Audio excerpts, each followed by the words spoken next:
Hello and good evening for this Thursday, May 4th, 2023.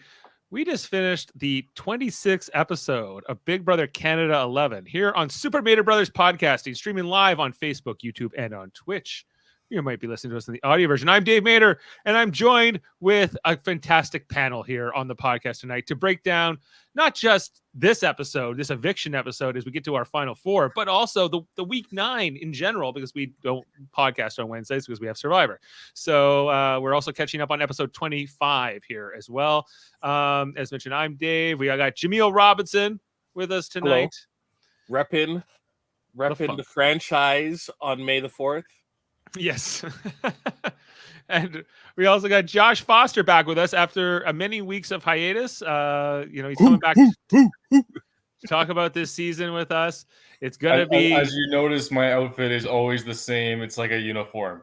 Just like, let's just clear the air right now. Like, I'm very basic when it comes to clothes. I'm not dressing to impress anybody. Let's just say that.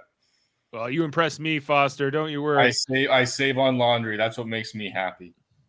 Yeah, we're glad to have you here tonight. It's been what I think last time you were here.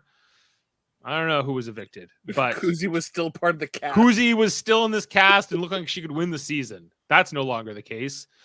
Oh, it was like it was gonna be she had like maybe 2 weeks I think left, and then she would have coasted to the end. She got too hungry there. She thought she could taste that money, and she was she was too nosy.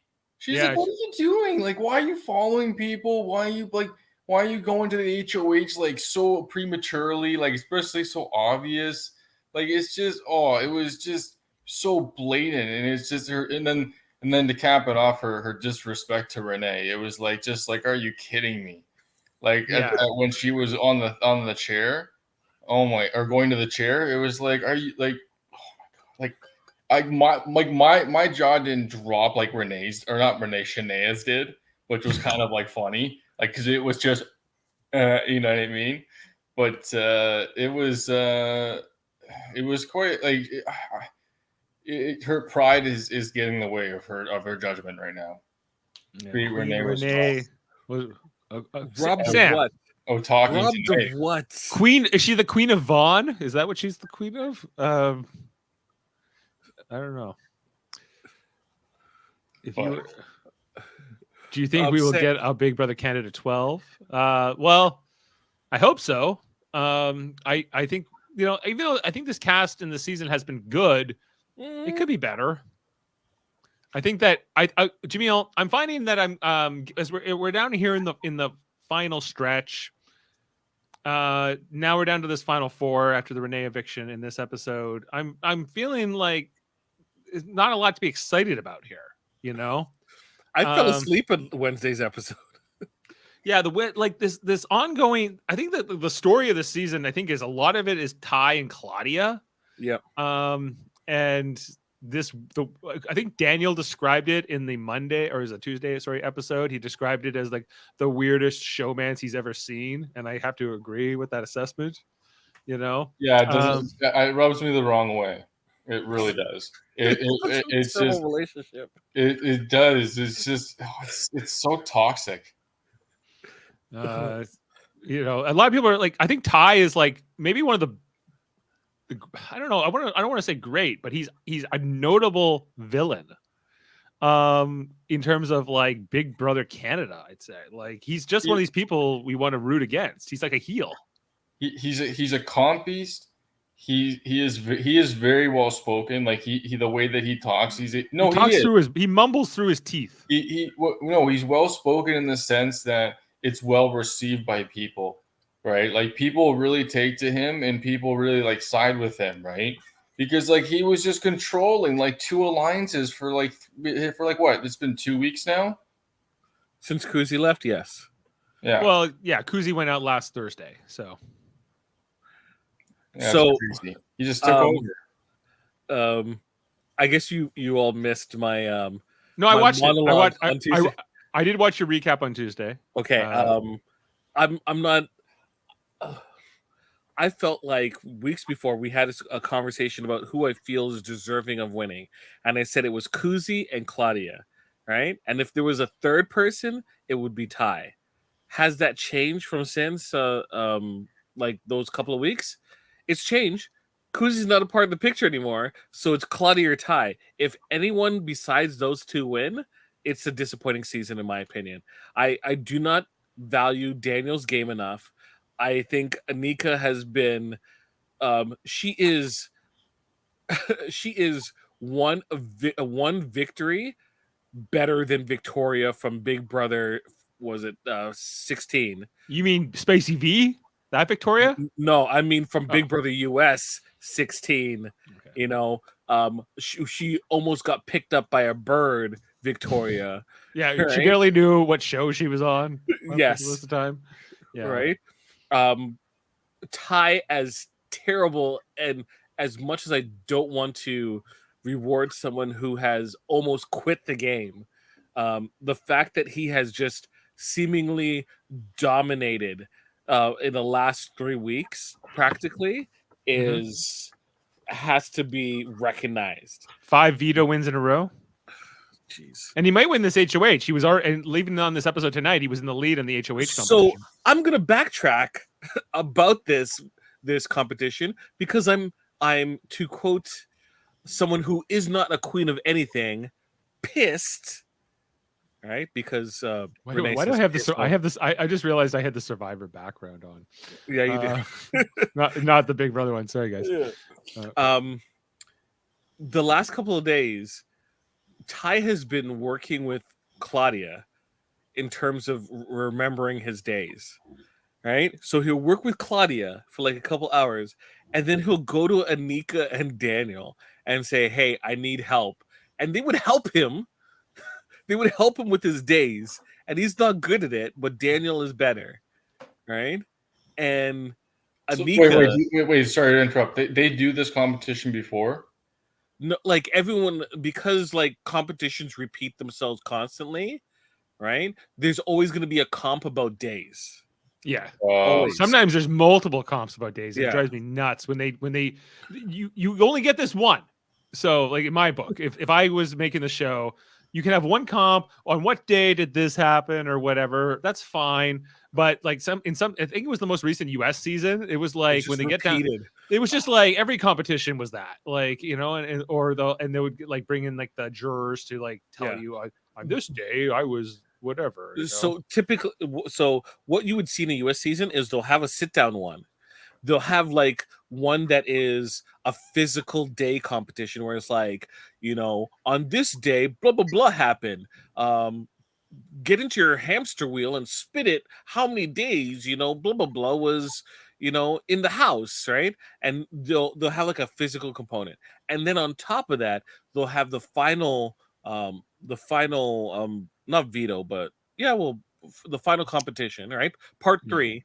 And part 3 is usually like a scale or like, you know, question and answers. And this is where they get the past house guests or evicted house guests involved. And it'll either be true or false or specific days, true and false. Yeah, it's the worst. It's the absolute worst. It's the worst part 3 of the HOH. They always do, especially on the US competition.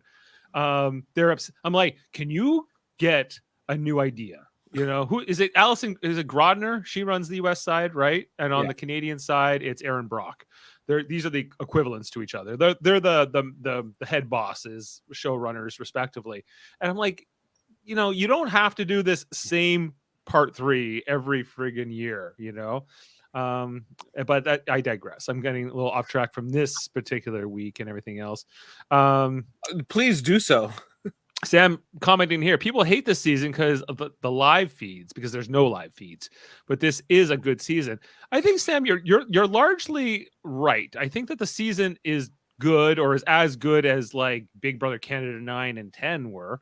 I don't know about that. You know what I was thinking? Jeff made a really good point last night at Survivor, right? And it translates well to this season of Big Brother, is that everyone is too nice. There's no, and it's been like that for the whole season pretty much. Like, obviously people have left under their own circumstances, but you know, like, it's Foster. How could you say that? How could you say that when just before you were like, Exactly. Kuzi, I couldn't believe Kuzi would be Oh so... yeah, well, but that was everyone's too nice?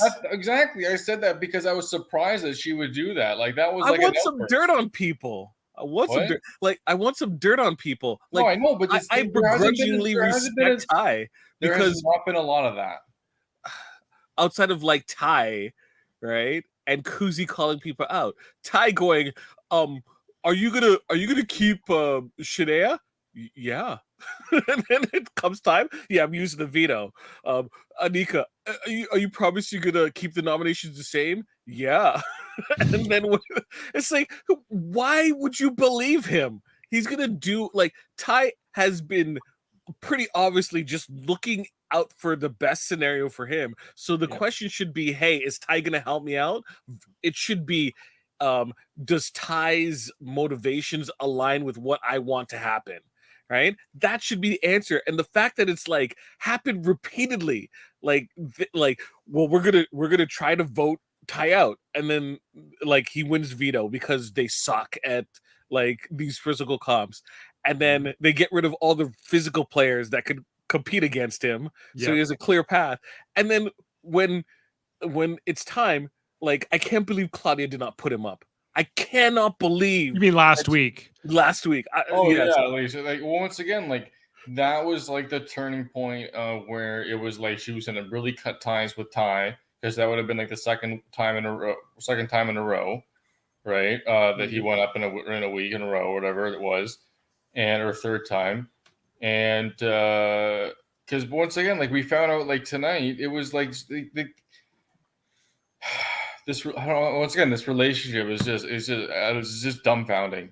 It's like the worst soap opera I've ever seen with these two. Like I think Claudia, she doesn't know how to quit him because she's like, well, he's all I have left.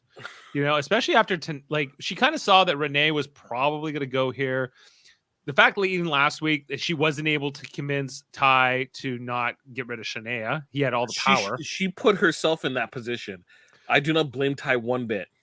I agree with you. I think that it's largely on Claudia for not she couldn't even read this guy that she's been sleeping with and cuddling with for 9 weeks in pretty much that she just knew him so poorly that she was unable to anticipate what he would do or how he would be motivated.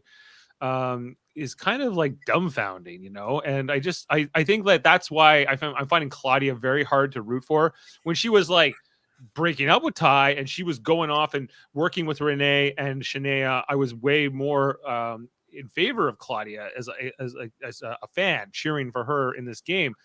I kind of understand how in this particular week and in this episode we just finished, why she's kind of resigned here. She kind of throws this sympathy vote to Renee, but she kind of knows that it's not going to matter because she can't really convince Ty, or she's not even really going to try that hard, it seems. And ultimately, they know Anika is going to keep Daniel. So the one that really kind of threw me off tonight, guys, was the fact that Anika was getting all like pissy at Ty for betraying her. I was just like, I was laughing. You can't be betrayed, Anika, if he was never loyal to you and he's never been in an alliance with you. And he more betrayed Claudia, if anybody, last week. And he did this last week to her. And Daniel even points this out in the HOH room in earlier this week, where he was like, that Claudia couldn't even convince him not to use a veto or not to use a veto. Why do you think you will have this power on him? And she was just like, well, I'll be mad at him if he does. Oh, well, that solves everything. Well, he doesn't care. Why would he care? Why do you think he would care? Ty is very determined right now. There's nothing stopping him right now. He's just he's using and abusing. So hilarious. Sam's rooting for Claudia or Claudia. What do you mean, Claudia? We know. Atlantic Proud. Hey, fair. I generally would cheer for the East Coaster too, being of that lineage, but she makes it really hard because this Ty is so unlikable. Who else? Who else we're supposed to cheer for? I feel like Daniel's the only one left I kind of like. No, I don't like And I don't him even either. like him that much, like, or really at all, But Anika, I find very hard to root for. This Final Four is kind of tough. It's like, I'm like, okay. I can respect Claudia and Ty, right? I can. I might not like them. Sam, bro, she's not yours. You're not hers. It's okay. Not yet. He hasn't met her yet. He hasn't got give him that chance. Right? She's finding out what she doesn't like. Okay, yes. Sam. All right. Yeah. Well, I think I hope when she gets out of the house, everyone who knows her real life, your family who's only seen not live feeds, but the show is going to be like, Sam, bro. Read the comments. Look, no, Sam says, I will fight Ty. Sam, you are not fighting another person, right? Look, she has to make the decision. And if she cannot make the right decision, which is, you, then she doesn't deserve you. Okay? I like it, Sam. You should totally fight him. No, don't. Don't. Sam, don't, okay? Right? Okay. Probably not a good idea. He's gone to be he's arbitrating. Yeah, you should fight Zach. Ball game him. The Kardashian of was it the Kardashian of not Vaughn of Oakville. Will you help me? I'll hold him. You get him, just Sam. Boom, boom, boom. All right, and then you claim Claudia. That's gonna be how things are gonna play out here, I guess. It's like I don't know, ancient times or something. Okay, guys, let's talk a little bit more about this episode. What we got, and I guess last night's episode, although there wasn't a ton there, I thought to talk, to go over other than whatever. I don't know, the fact that Ty did use the veto and took down Claudia when he promised Anika he wouldn't. Did they pinky swear? Yeah, they pinky swore. And then this episode, I don't know, it was kind of boring. I think that I feel like that they threw in this whole Wendy's thing tonight just because they're not giving us much on the show, and I'm okay that the fact that there are no live feeds this year. I know, Jaemeel, you're missing the live feeds. I am. But do you know what I don't like about live feeds is the live feeders, not you, present company excluded, but it's kind of like this arrogance that some of the Big Brother fans have, well, the live feeds, if you knew what was going on in the live feeds, then you would never cheer for so-and-so or this person or whatever. And then it becomes like this moral judgment kind of cult effect where they're like, well, so-and-so can't have this and whatever. And I think that it's good to have that information sometimes, but on the other hand, I think it becomes incredibly distracting. And I understand why Canada doesn't want to do it, because of all their sponsorships, because they got, Wendy's or whoever sponsoring or HelloFresh or whoever the heck's sponsoring a segment. And, the live feeds with any kind of controversy, somebody says something casually and then somebody listening in the live feed says, well, this person's whatever label they're going to put on them, sexist, racist, whatever. And then it becomes controversial, and then it becomes a lot of buzz, and then you're on TMZ or whatever. So it's I don't know. I get kind of it. But I think that it's good to have more context about what's happening with these conversations and live feeds. I just hate the fan community, the live feed community tries to dominate this sort of moral judgment of the house guests constantly throughout the season. I just to, I don't know, get a thrill out of tearing somebody down. It's almost like that cancel culture kind of a thing. And I think that consequence culture, I don't know, it depends what it is, but obviously if somebody's doing something very bad, I get that you shouldn't really cover that up on the show. But they've shown that they can't be trusted. They've done it repeatedly. True. But do we need this small segment of the fan base to beat the police? I don't know. It keeps people. Mitchie, Mickey? wouldn't, whatever his name is, right? I try to exercise him from my memory. would he have gotten the heat that he received, right? And Without people, live feeds? No way. without live Absolutely. feeds, No way. right? Did he deserve all the heat he got? I guess. He was kind of a jerk. He was cheating in the game. He was eating grapes in the shower when he was supposed to be a have-not. Yeah. So I don't know. Like, Foster, do you have an opinion about live feeds or not having live feeds? I know mean, you wouldn't watch them either way, right? So I don't watch them. But here's the thing: like the way that I look at it is that the show is called Big Brother, and the concept is being able to be watched all the time. right. Right. So in that regard, I feel like they should be there because it is a part of the shtick of the show, if you will. Right. It's the very concept of it. Yeah. Exactly. Thank you.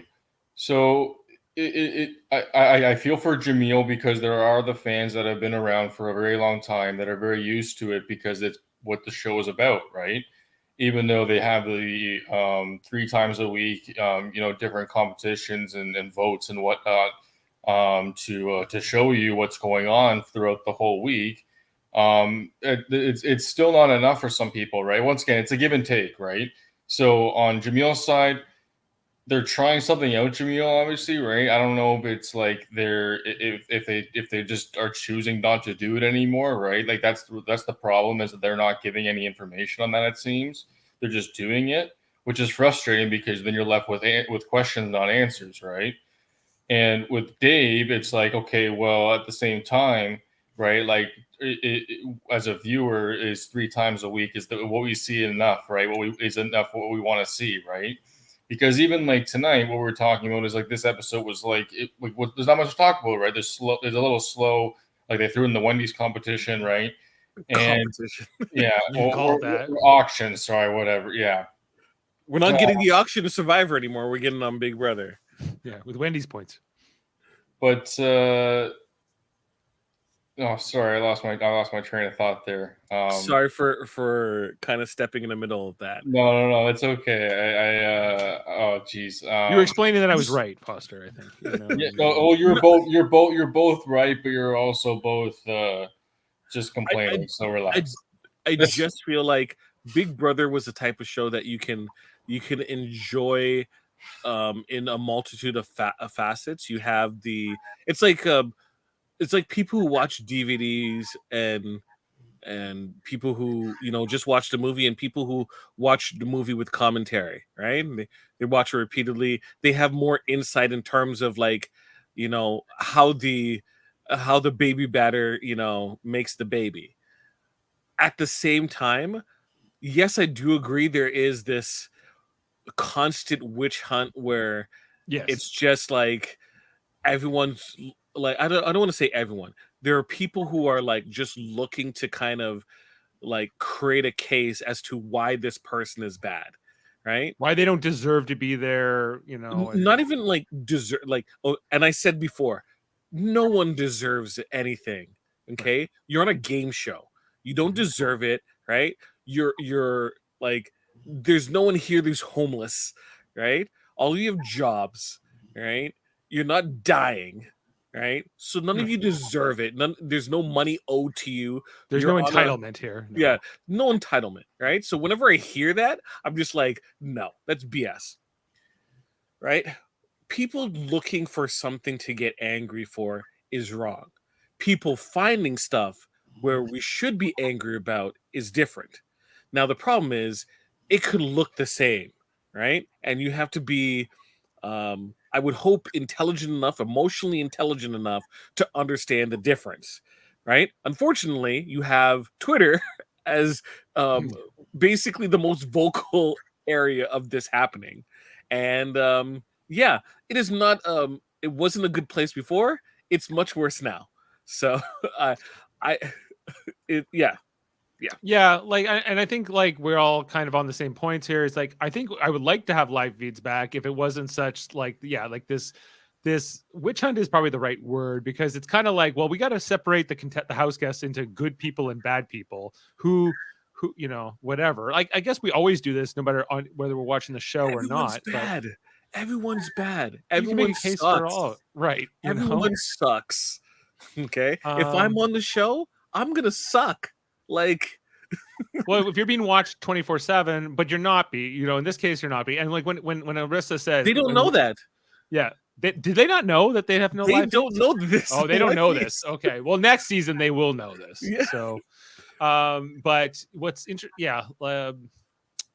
sorry, my train of thought was Sorry, I interrupted again. no, it's okay. It's okay. That like take Ty. We all kind of don't like the way he talks to Claudia and the way he kind of carries himself and whatever. But if we had live feeds, we would have so much more dirt on him. That Not necessarily. We could have greater context to his story, and maybe there's a particular reason why. We don't know how Claudia talks to him when the cameras are off or the cameras are not looking, right? So he might be returning the same energy, right, at a different time that she's giving, right? Right. But I don't know that. And that's why when I'm talking about the show, I'm not talking about Ty the person, right? Because I don't know Ty the person. I know Ty the character on a TV show where it's severely edited down, right? That's the only thing I can claim context to, and that's the only thing I'm going to really talk about, right? So, and then Ty on the live feeds is a different thing than Ty the person, because when we're not being we're not watched 24/7, right? We get we're given a version of ourselves as well. So folks, chill. Chill in general. I used to like to watch Big Brother After Dark because it was kind of like this halfway between live feeds and the more edited show. I don't know if you used to watch that.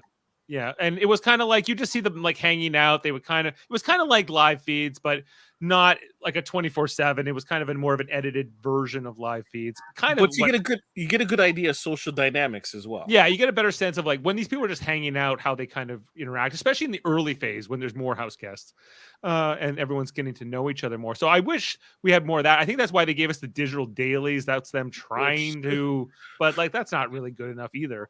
Don't even bother is kind of the way I look at that. Like do like a companion show or an After Dark or something that's going to give you more of it, but maybe something they can control still so that they can leave out the really icky stuff, I guess. But we might see some more After Dark in the US version, because if that writer strike keeps going, well into reality TV is going to have to step up, because it's when writer strikes happen. Last time there was a writer strike, I believe it was Big Brother 9.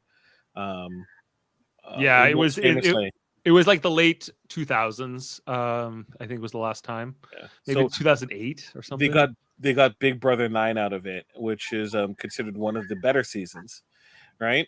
But if we get that and it goes into July, there's not enough turnaround time for a lot of scripted television to just suddenly come back on the air, right? So there's going to be a staggered approach. All the summer shows would have to be delayed because they didn't get their full order being done and written and rewritten. Like production practically stopped, right? All the talk shows, they have to decide, are they going to start back up, or are they just going to call it quits for the summer and then restart come the new television season. So that gap is going to have to be filled in with programming that they already have in the can, and program they can easily, cheaply make without any type of writers. Just do what Star Trek did. Do a clip show where Riker's in a coma and he's reliving all the first 2 seasons of Next Generation. At the end of it, he comes out of the coma. That's how you get around a writer's strike. But I hope that could be a very the way place. Okay, guys, back to the episode. Sorry. So there's this whole part of the episode where like they're put on slop, and they're all like, I love Daniel's run. The whole sequence I thought it was really funny. They were like, why is this happening? Why is this happening? And Jane and I were just like, because you're boring, because you're not giving us anything exciting on the show. So like the producers are like, we're just going to take their food away. Maybe that will cause some drama or something else. But they were also setting up this Wendy's segment. I didn't know that yet. But, I think they wanted to get them hungry for those chicken strips and those baconators and whatever else. like Daniel's reaction was kind of funny. But they didn't give us any kind of context in this episode about how much time were they on slop from the time like Spicy V shows up to do this auction. I guess maybe was it a day? Was it 3 days? I don't know. And so that like if Claudia it's said, a day or 3 days, then I feel like that's garbage. I'm like, that's not enough time. Claudia said it felt like forever in her confessional in DR. But we also saw that people got to like leave their Wendy's. Okay, first actually, before we get to the auction, Spicy V, Jaemeel, were you happy to see her back? Hamilton's own, straight from the mountain. Okay, especially with this group left over, she's like, wow, so much personality. And then it's like, Anika, okay, guys, right? It's just, she's such a high level, interesting character compared to the people that we have left. Yes. It just stands out so much. Yeah. So much. I am so good at this game. Oh my god. She's better than some of these people for sure. Foster. She was not good at this game. When you talk about someone blowing up their game, she's her own tie. Okay. Well, that's awkward. Who, Renee? No, I mean Spicy V, Victoria. She's like her own tie. She just blowed up her own game. Yeah, well, was she twerking on the way out of this tonight? And she, like Jaemeel, when we watched her in that season, Foster, we were like, oh my god, she's that girl, because they gave them alcohol. That girl in quotes, because they gave her alcohol one night in the house, and she was a little wild. Yeah, doing splits and humping everything. Do they is alcohol not like permitted at all, like in Big Brother US or Canada? It's like rationed. It's like they give it out like sparingly. Okay. See, and here's the other thing I was thinking, So I was thinking about I go a little off topic again, right, real quick. But like Big Brother you see that there's a lot of stress on the mind, right? And especially with the auction, right? We saw with the family stuff, right? They'll misconnect. I understand, like what's been 2 months almost, right? It's 58, 59 days, whatever, right? And I think I saw it tonight. And there's that human element, right? But then there's the challenge, right? And I wanted to bring up was the challenge is they actually are able to like call home, right?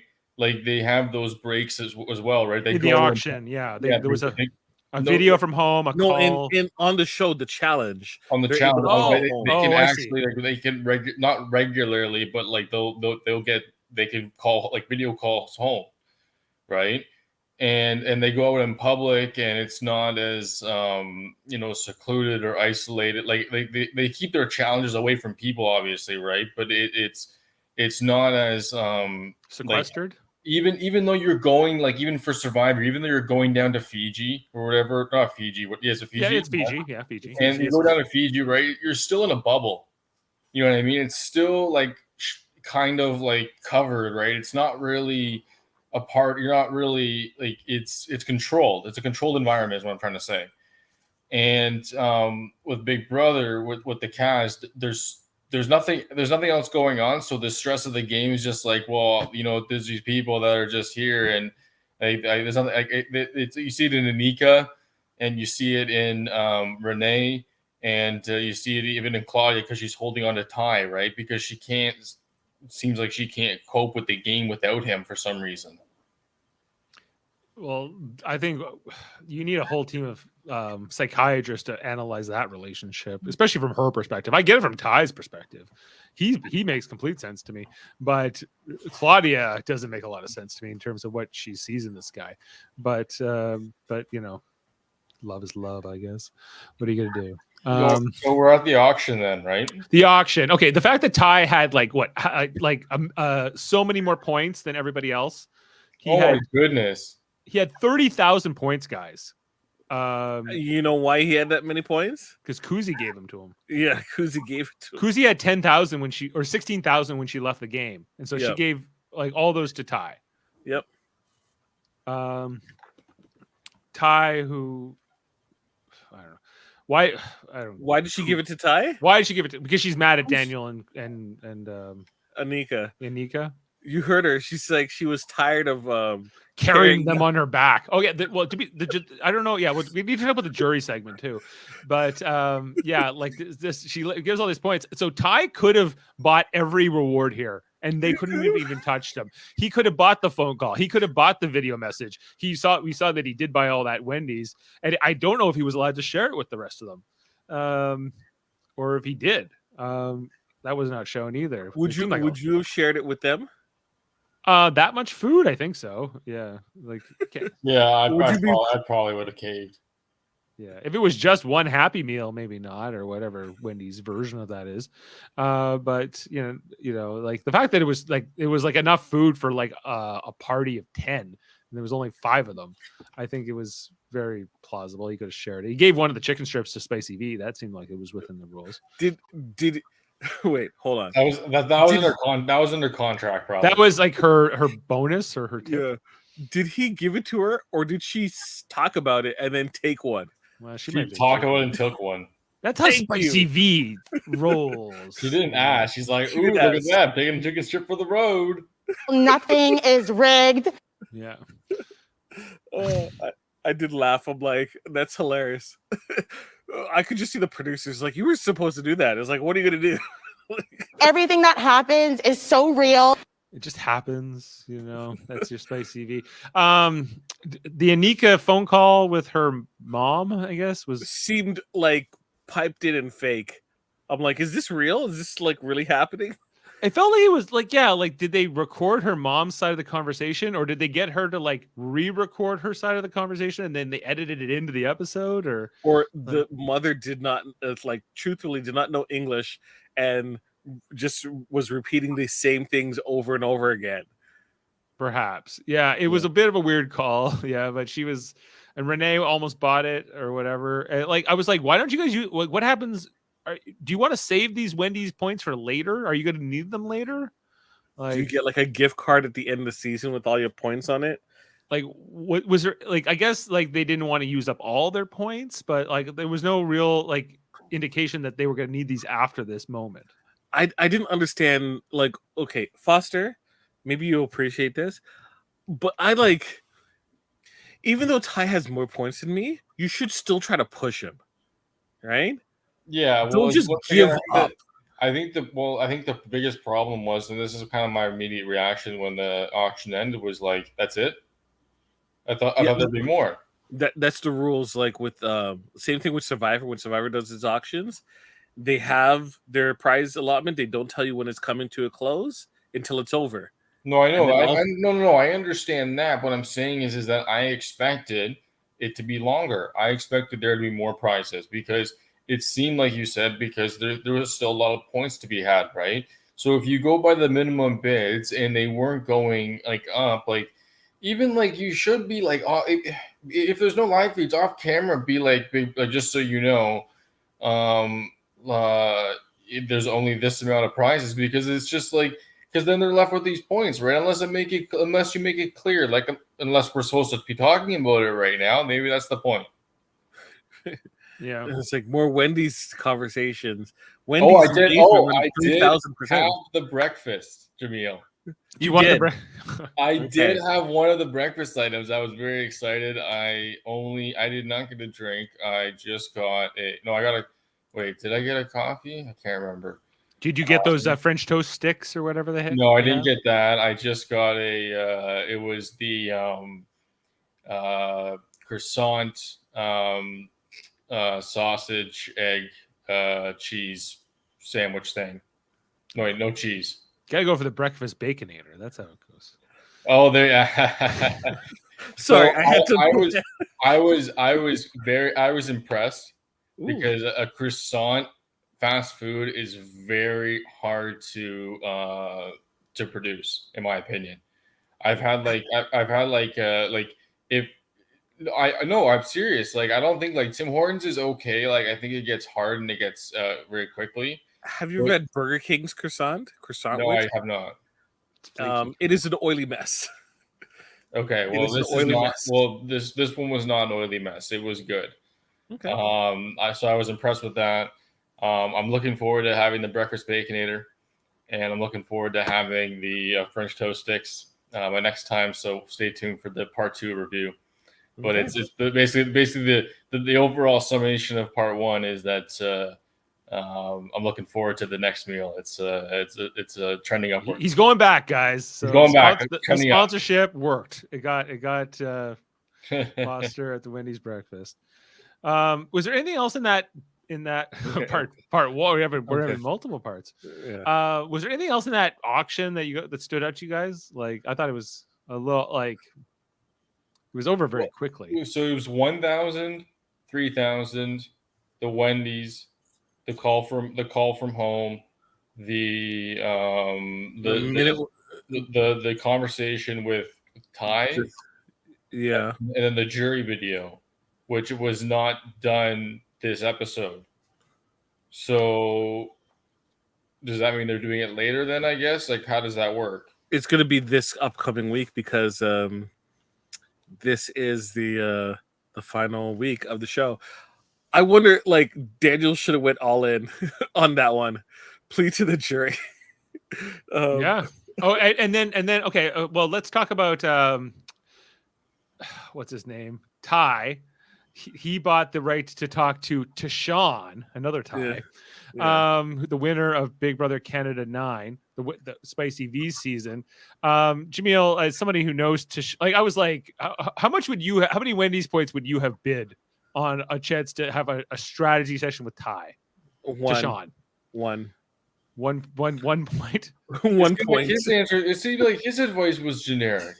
Like, he was a very generic player. Why couldn't his comments have been very direct? Like, has he been watching the season? Is like, can he be? Like, he can't give up that kind of information. Yeah.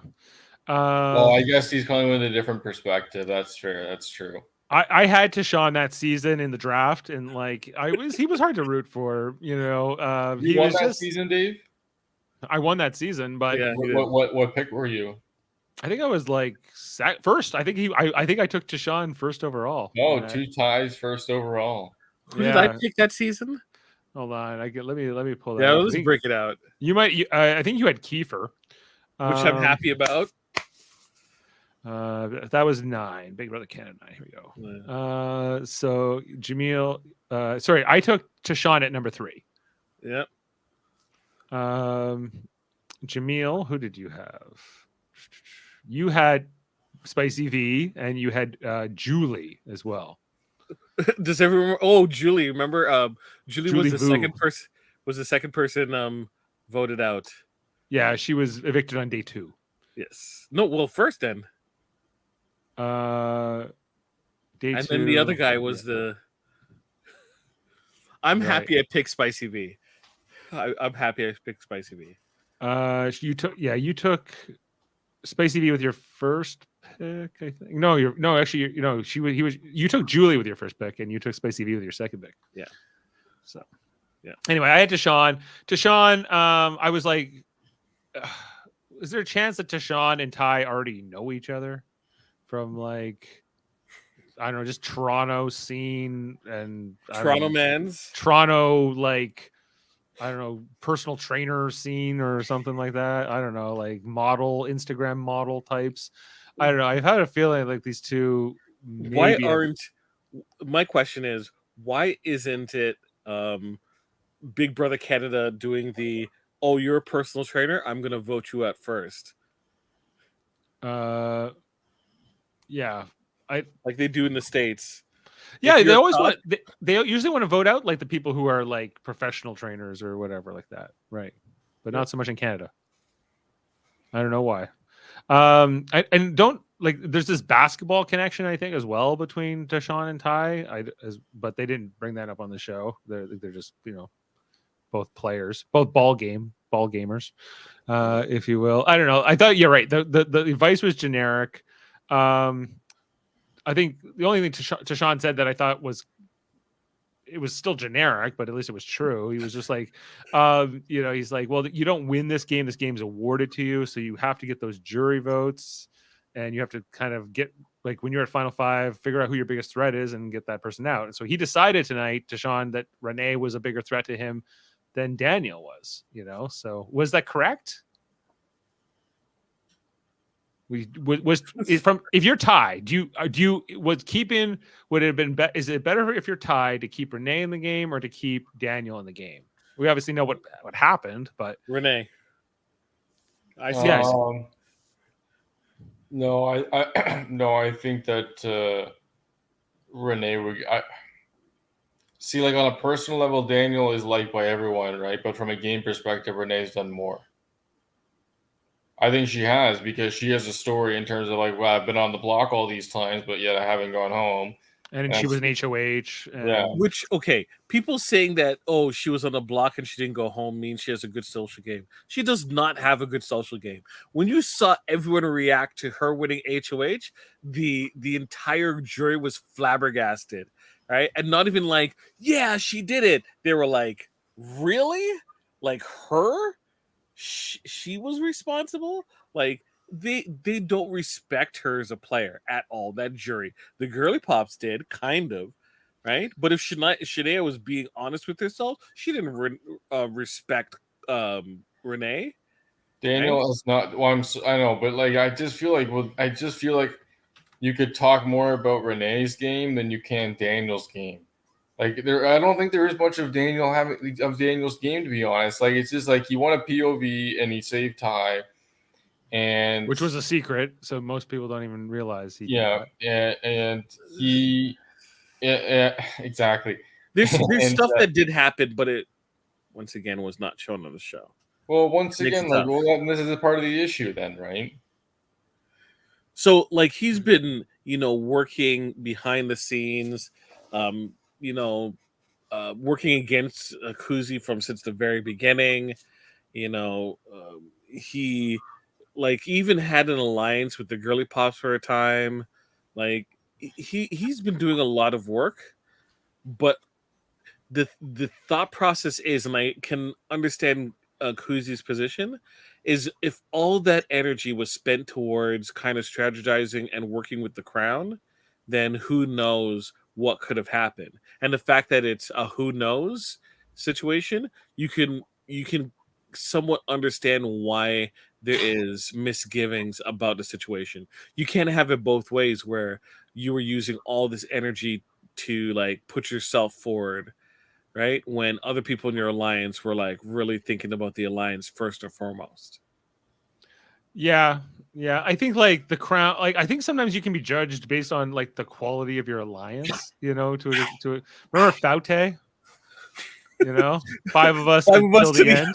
5 of us till the end, which was on what was that, like Big Brother Canada 20, maybe? No, Big Brother US 20. Big Brother US 20. Right, and it was like the most disastrous alliance ever. That was the one that like was Swaggy C and all these it was, we gotta get Swaggy C out. He has his name on a shirt. Yeah, and like I think one of them put up 2 of their own alliance members. And when I think of the crown, it's like when they lost Jonathan, it's like I felt like he was just like a series of like downfalls after that, because then they lost hope, and then Kuzi goes. They lost hope. Yeah, they lost all hope. And then you're just left here with Daniel and Anika at the end, and you're just kind of like, this is not the brains of this alliance, but they're the leftovers in a sense of this alliance. And we saw that Ty already knew about it. Ty like, oh yeah, Kuzi told me about that, and they were all pissed, when they found out that. Then I didn't end up changing Ty's decision, but that Kuzi basically burned everything on the way out, of the house. So they were there, and she will be advocating against them in jury. And I think that was the only thing. I think smartly Daniel pitched that to Ty in this episode. He's like, listen, Kuzi's in jury telling everyone not to vote for me, so you're better to keep me than Renee. And I was like, that's a good actual point. I think you're actually correct with that, Daniel. So do you think it's more anti-Daniel or pro-Claudia? Because I think she respects Claudia's game. For Kuzi, I felt like it was anti Anika and anti Daniel. No, but in terms of her vote, I think that she'll be pro Claudia. Over Daniel? Yeah. I think for Kuzi though, you're talking about, right? Like, yeah, she's vengeful. She's vengeful. She's not going to vote for Daniel or Anika. Yeah, but I think she'd be more motivated because she would want Claudia to win over Ty, over Daniel, over Anika. I think if it's Claudia and Ty at at the end, I bet you Kuzi votes for Ty. If Ty makes it to the end, don't you kind of like you can understand why people would vote for this man though? But in Kuzi's case, even in Kuzi's case, you're saying like Kuzi's all pro Claudia, but if it's Claudia versus Ty, she's going to vote for Ty. That means Claudia did not get her mission done, which is to eliminate Ty. That's a whole other thing. I think this might be a good time to segue to the jury segment that we had in this episode. Yeah. Like they're always up at this farmhouse up in like, I imagine it's like North Toronto or something like that.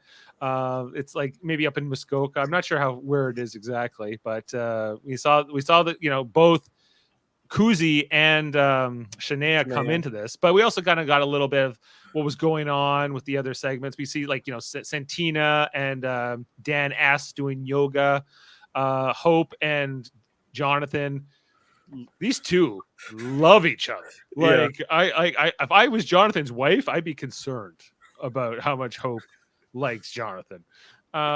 It's like they're school age kids, and he's like, "Mom, Hope is coming over for after school," and then you see them, they're just like coming together, and then they're like go to the basement just immediately. Yeah. Right? Yeah, they're kind of like they're like these like the new best friends on a play date. Yeah. Hope was able to do like a vertical leap right over Jonathan's head. Did you see that in the segment? Like that, I was like impressed. I was like, Jonathan's a pretty tall guy. He did it effortlessly. It looked like too. Like didn't look like it was that hard for him at all. Yeah. Who else was in jury, guys? Santina being bitter about Hope. Santina was bitter about Hope. Santina was also bitter about. Was it Ty? I think it was Ty. Yeah. Yeah. She said she still would vote for Ty. She would never vote for Ty. I was like, at least. Well, I was like, good for you, Santina. The other jurors, Hope, Jonathan, and Santina, Dan S. I don't know, whatever. Okay, so when Kuzi comes in, she's like, I carried these guys. I carried Daniel C. and Anika the whole way, and this is how they would pay me, and so she comes in, and then Shania comes in a minute later. I think. Well, I forgot that Dan S. and Shania were friends. I forgotten about that. So they were happy to see each other. But they're like, it almost seemed like the way Shania explained it, it was almost like Claudia got me out. Claudia, my best friend, got me out, and almost selling Claudia. I'm like, that's not really what happened. It was just that Claudia should have put up Ty from the beginning, knowing that he could have won veto.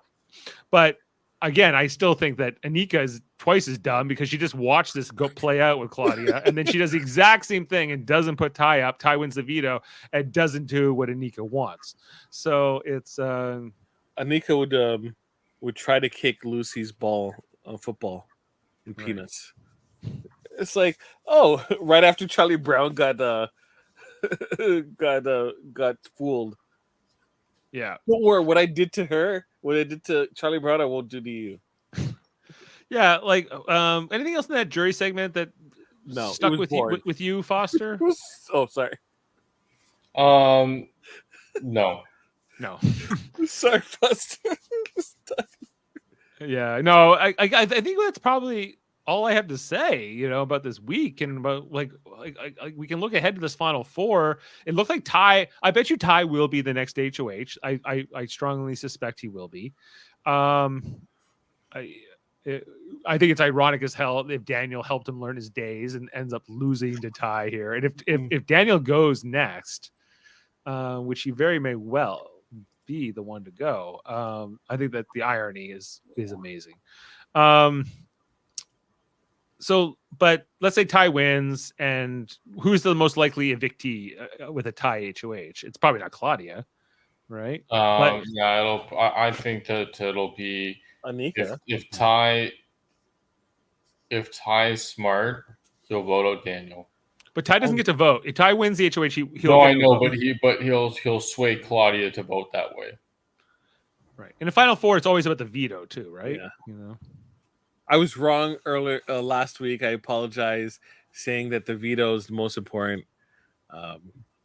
for the previous week. It's this week. Veto has whoever wins the veto either is the sole vote or controls, if you're the HOH, controls who the sole vote is. Yeah. Right. HOH is just immunity. Yeah, it's effectively immunity. But does the HOH still not compete in the veto? In the final, like I know Big Brother Canada is different, but yes, it has to.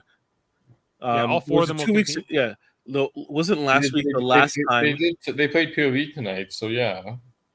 But no, last week was the last time HOH wouldn't be playing in the veto veto competition. But they did play last night in the veto. That person being Anika. Nika played the veto last night. Yes. Yes. Okay. Yeah. So if I could see Ty winning both HOH and veto. Yep. So then he puts Claudia in maybe in that sole vote position. She has to choose between Anika and Daniel. Who does she evict? Like I said, if Ty will sway her. Well, who do Ty and Claudia decide they want to evict of those two? I say Anika.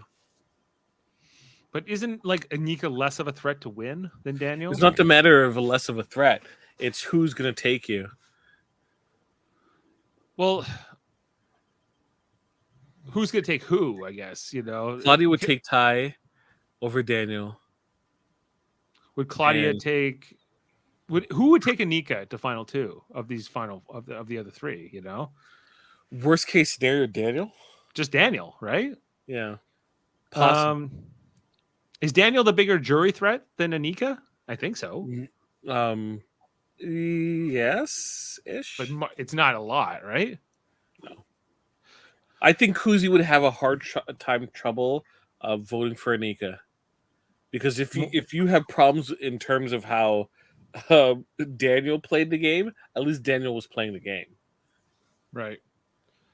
Well, Anika was kind of playing it at a more support role. Like I'd say Kuzi was kind of like the face of the alliance, and I'd say Jonathan that, was the heart.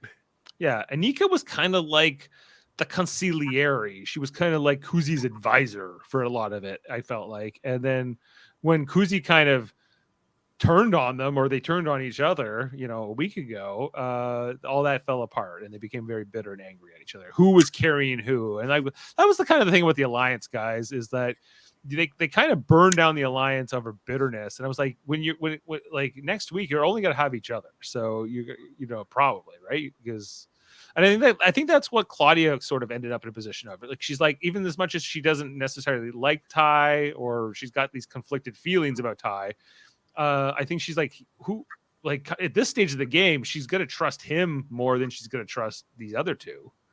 I think Renee, even, can she really trust Renee, to watch out for her, or is Ty a more realistic option? I think she's right to kind of just go with Ty, because he's maybe not as predictable, but at least they have a relationship. At least there's a connection there, and she can try to work it.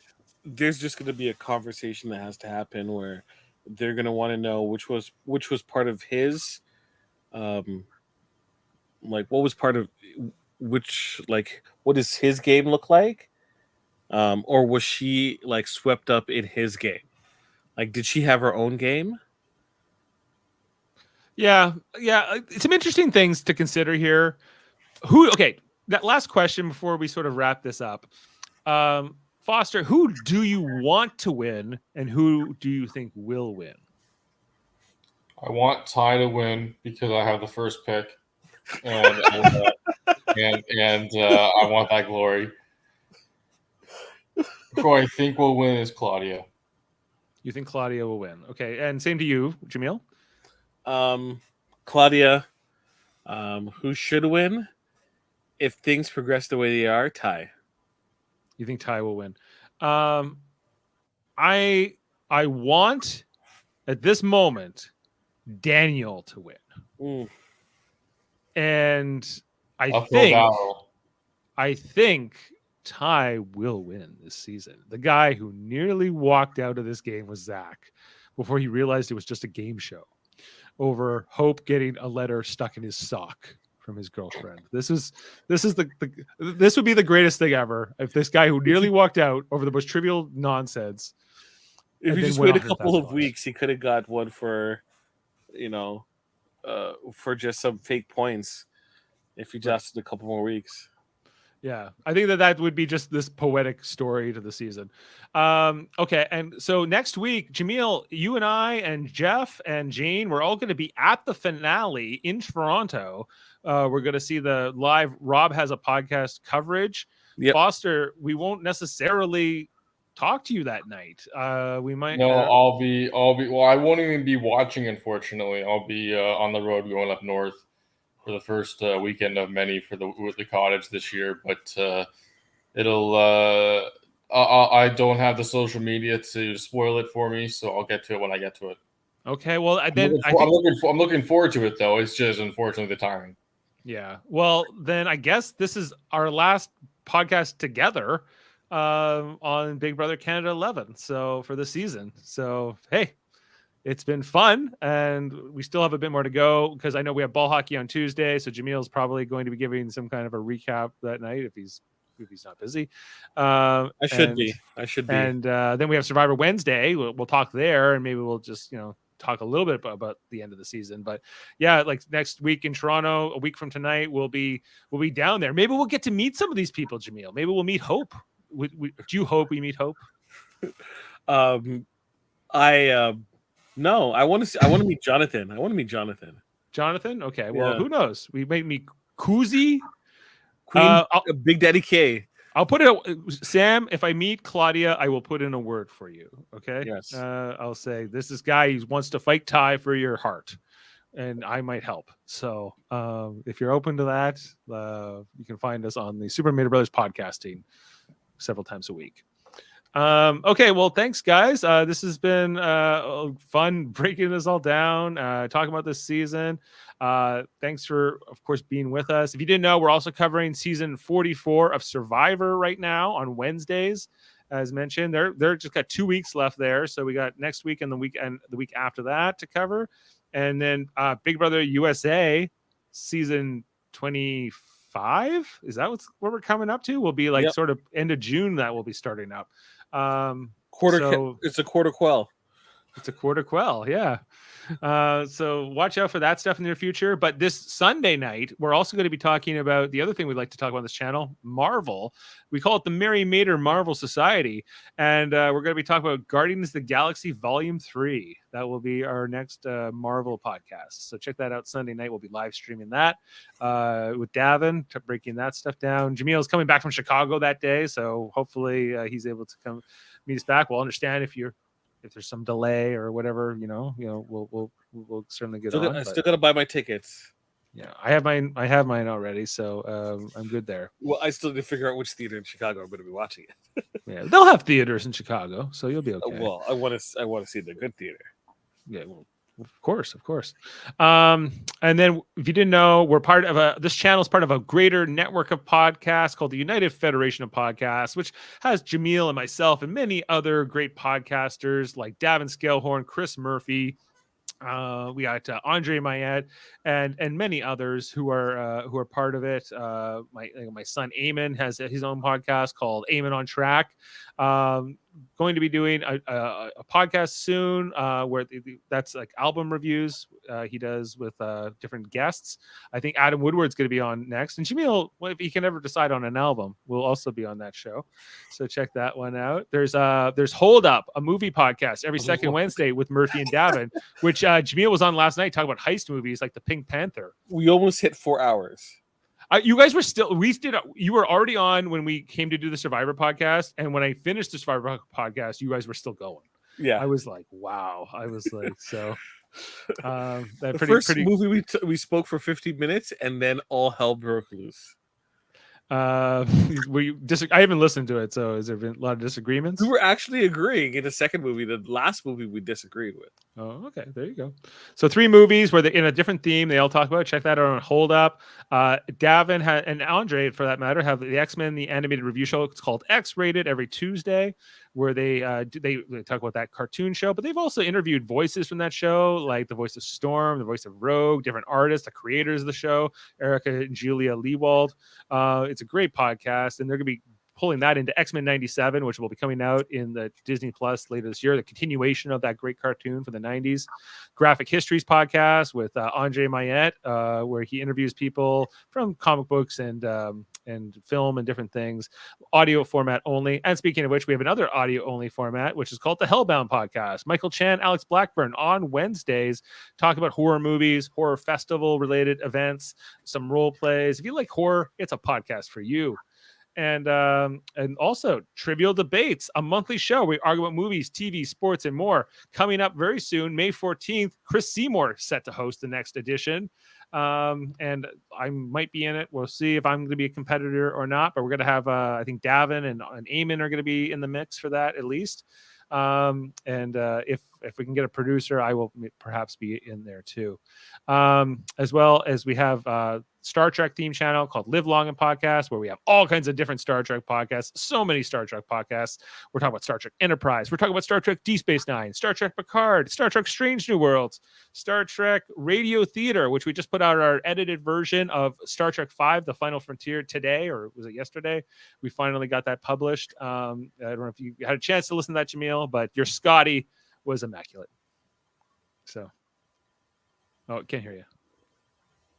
Yes, folks. Sorry. Always check that out. The great thing about Radio Theater is you get 2 versions. So we have the live version and we have the polished version that Dave painstakingly looks over. So you have a polished, wonderful, story-driven episode that's still hilarious to listen to, but also you have the live version where it's you don't know what's going to happen. It's more of a live version. Yeah. More raw. More raw. More raw. So definitely check it out. Final Frontier is pretty good. And the one after that is Lord X one. I haven't finished that edit yet. But like it's so, and even in the edited version, I can't even edit out all the laughs and sort of the impromptu moments that happen. But check those things out. Like there was that one where Murphy he forgot to tell them to turn on the view screen or whatever, put it on the view screen, and so I had to edit in this part where you were Scotty, but you weren't on the bridge, right? So I had to like get you to like boop boop. Hey, Captain, maybe you want to put that on the view screen, and I threw that into the edit. So anyway, that's one of those moments. Okay, so I think those are all the shows for tonight. I think maybe we will go maybe we'll go on a Tashawn or a Spicy V or something like that. Quote. Yeah, sure. All right. Well, we'll see you next time, and thanks for being with us here on the channel. Have a great night. All right, let's go with this. Play basketball, not baseball. So, all right. See you next time. Take care.